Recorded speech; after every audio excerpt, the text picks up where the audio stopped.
je commence avec Nolwenn Hamon du CRPM. Bienvenue. Merci, bonjour à tous. Alors, en fait, au départ, vous étiez vous-même et puis Monsieur Simulière dans la partie valorisation de déchets, mais en fait, on est un peu à côté. On est plutôt dans comment faire pour avoir de meilleures pratiques favorables à l'environnement. Et c'est pour ça que on vous a un peu mis après la table ronde pour présenter chacun vos deux projets. Donc, Nolwenn, vous travaillez sur un projet. Vous n'êtes pas la seule, vous êtes deux, je crois, à travailler sur ce projet. C'est bien ça ? C'est ça, en fait, je remplace Sophie Le Serre, qui est chargée de mission également au comité des pêches de Bretagne, qui ne pouvait pas être là aujourd'hui. Donc voilà, je vais essayer d'être digne représentante de son projet. C'est plutôt elle qui s'en occupe, et voilà, je suis au courant de ce qu'elle fait. Très bien. Alors le projet, c'est le projet Casper. Tout à fait. Donc c'est un projet qui porte sur les engins de pêche perdus en mer. Donc on est effectivement dans la thématique des déchets, sur une composante un petit peu plus spécifique. Et donc l'idée, c'est d'essayer d'évaluer en fait quelle est l'ampleur du phénomène en Bretagne. Donc là, on est sur un projet de test. Donc c'est vraiment un projet expérimental à petite échelle sur un territoire particulier, pour essayer de caractériser donc l'impact des engins de pêche perdus en mer, d'essayer de comprendre dans quelles conditions ils se perdent, quel est leur impact sur les ressources, et d'essayer de voir si des solutions sont possibles ou pas pour récupérer ces engins de pêche, voir si c'est faisable techniquement, si ça vaut le coup économiquement aussi, et de voir s'il y a un intérêt éventuellement de développer des bonnes pratiques ensuite sur ces sujets-là, quoi. Donc on est... Enfin, je peux développer le projet du coup peut-être, mais donc en fait, on est sur un projet qui se localise sur le territoire du Sud Finistère, donc à l'échelle de 3 aires marines protégées autour des Glénans. Donc on est sur un territoire qui a des objectifs environnementaux particuliers avec des protections des habitats, des espèces, et donc sur un territoire, il y a déjà des actions qui sont mises en place. Ce territoire a été retenu puisqu'on est sur un bassin de navigation important avec de la pêche professionnelle, de la pêche plaisance également autour des Glénans et sur tout le territoire Finistère Sud. Et également parce que le comité des pêches est opérateur d'un site Natura 2000, donc site Roche de Pinmar, donc il y avait aussi un intérêt à porter ce projet sur ce territoire-là pour essayer de tester quelque chose, quoi. Et donc on est sur un projet qui est financé par des fonds européens, par le DLAL FEAMP, donc qui permet de tester en fait des petits projets à l'échelle locale pour effectivement développer des tests particuliers, expérimenter des choses qui pourraient être étendues après sur d'autres territoires. Alors ce projet, il se déroule comment ? Donc en fait, le constat de départ, c'est le phénomène de la perte des engins de pêche en mer, qui peuvent être des filets, des casiers essentiellement. Souvent, on les retrouve sur les épaves accrochées sur des têtes de roche, parce que les professionnels ou les plaisanciers ont perdu leurs engins lors de météo défavorables, par exemple, ou d'une pause qui s'est faite trop près d'un rocher, et puis le filet s'est enroulé dedans. Et le problème, c'est ce qu'on voit en illustration ici, c'est que ça peut générer le phénomène de pêche, ce qu'on appelle la pêche fantôme, donc ils peuvent continuer à pêcher une fois qu'ils sont perdus en mer. On peut avoir des espèces qui vont s'emmêler dans les filets et donc être piégées et mourir dans les filets. Donc on a effectivement un impact environnemental important. Et on peut avoir des oiseaux qui vont s'emmêler dans les filets, on peut avoir des homards qui vont être piégés dans les casiers, puis qui vont du coup mourir dedans. Et juste une question, on peut avoir, j'entends bien, mais c'est quoi, ça représente quoi? Alors, c'est quelque chose d'important? C'est un phénomène sur lequel il faut travailler, parce que c'est vraiment d'abord une priorité, et puis... Alors c'est un sujet qui est connu mondialement, en fait. Enfin, c'est pas spécifique à nos territoires. Il y a d'autres projets qui se développent sur ces thématiques pour essayer justement d'évaluer l'ampleur du phénomène à l'échelle mondiale ou à d'autres échelles. Donc il y a des évaluations qui ont été faites récemment par une étude. Alors, j'ai pas regardé les chiffres précisément, mais ils ont essayé d'estimer en fait le nombre d'engins de pêche perdus par navire, et puis de l'extrapoler en fait à l'ensemble d'une flottille. Donc ça peut donner des chiffres assez importants. Il y a des projets qui ont été menés en Méditerranée aussi, donc un projet un peu similaire pour essayer justement d'évaluer aussi les engins perdus, essayer de quantifier et puis caractériser les conditions de perte et puis ce qu'ils peuvent générer. Le projet GhostMed. GhostMed, c'est ça. Donc on est sur une thématique similaire. Et puis on a aussi Ifremer qui a développé une application Fish and Click pour essayer justement d'identifier, de quantifier en fait ces engins-là. Donc ça se base sur de la déclaration de promeneurs, de pêcheurs, de plongeurs qui trouvent des casiers ou des déchets, tout type de déchets d'ailleurs sur le littoral. Donc c'est des projets, il y a pas mal d'initiatives sur ce sujet-là pour essayer de mieux comprendre. On sait que le problème existe, on n'est pas encore capable de savoir exactement à quelle ampleur, etc. Donc c'était l'idée justement d'essayer de mieux comprendre à l'échelle de la Bretagne Sud, sur un petit territoire, d'expérimenter pour essayer de... Et alors vous procédez comment est-ce que vous procédez? Donc, il y a plusieurs étapes sur le projet, donc c'est la petite affiche qu'on voit aussi sur la gauche de la diapositive. En fait, c'est un projet qui se déroule sur quelques mois, porté par le comité des pêches, avec une phase d'enquête auprès des usagers du territoire. Donc c'est auprès des plaisanciers, auprès des pêcheurs professionnels. Donc ça s'est déroulé cet été, cette phase-là, pour essayer d'interroger les pêcheurs et voir s'ils perdent effectivement des engins. Travailler aussi avec les plongeurs de loisirs qui sont sur le territoire, voir si eux observent éventuellement au fond de l'eau, au cours de leur sortie, des engins, des filets, des bouts qui traînent, voilà, ce genre de choses, pour essayer d'identifier s'il existe on va dire des spots ou des zones où on va trouver une concentration particulière d'engins. Et donc, voilà, de déjà identifier le problème sur le territoire concerné. Et ensuite, il y a une deuxième phase du projet qui concerne un test de récupération de ces engins-là en mer, en faisant intervenir une équipe de scaphandriers, de plongeurs, qui va aller justement là où on a identifié une concentration particulière, qui va aller tester la récupération de ces engins-là. Et ça a commencé ou... Et donc ça, c'est en cours en ce moment. Donc je ne sais pas si Julien, éventuellement, les dernières infos, mais ils attendent une fenêtre météo pour pouvoir y aller. Donc ça va se faire dans les jours qui viennent. Là. Donc on est vraiment en pleine phase justement d'aller récupérer ces engins-là. Et donc cette phase test de récupération va s'étaler sur plusieurs mois, j'imagine? Ça va être vraiment là, donc avant l'hiver, avant qu'on rentre dans des conditions défavorables. Donc c'est là sur un créneau d'un mois environ, avec quelques sorties en mer qui sont programmées.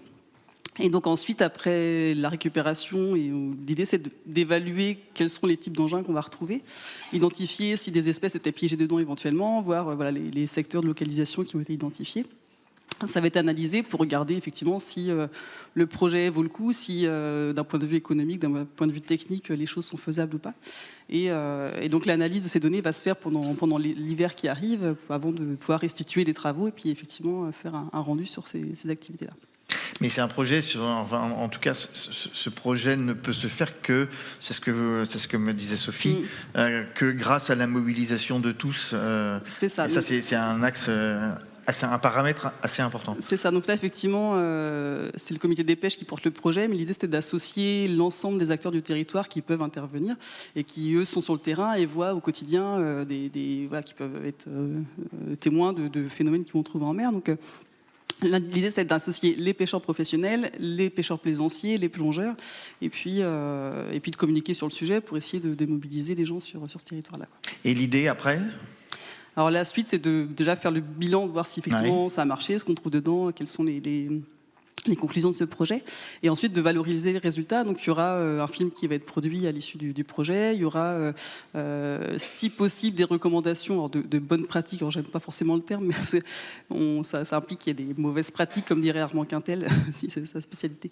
Mais disons que l'idée, c'est de regarder si on peut avoir des recommandations particulières auprès des pêcheurs pros, pêcheurs de loisirs. Donc pour la pêche professionnelle, on en parlait à l'instant, juste avant, sur les filets biodégradables, par exemple. Il faudrait voir s'il n'y a pas effectivement un intérêt à valoriser les actions qui existent. Alors il y a des projets en parallèle qui se développent sur ces sujets, donc voir si c'est pertinent ou pas de les développer, et puis d'inciter les pêcheurs éventuellement à tester aussi ces produits sur ce territoire-là. Ça peut être aussi... de mieux localiser les engins de pêche. Alors, certains pêcheurs, une fois qu'ils perdent leurs engins, ils arrivent à les récupérer, mais ce n'est pas toujours le cas. Donc, parfois, tous les engins perdus ne restent pas au fond. Effectivement, ils peuvent en récupérer une partie. Mais il existe aussi des projets de géolocalisation des engins de pêche qui se développent pour avoir effectivement une idée beaucoup plus fine de savoir où sont les filières de casiers, et qui permettrait dans un deuxième temps d'aller chercher les engins perdus. Faciliter la récupération. Une fois que les engins sont perdus, on sait où ils sont, donc c'est plus facile d'aller les retrouver. Parce que là, le problème, c'est que certains se perdent, restent accrochés au fond, ils peuvent bouger avec les courants et aller ailleurs. Donc en fait, c'est compliqué de les retrouver aussi parfois, quoi.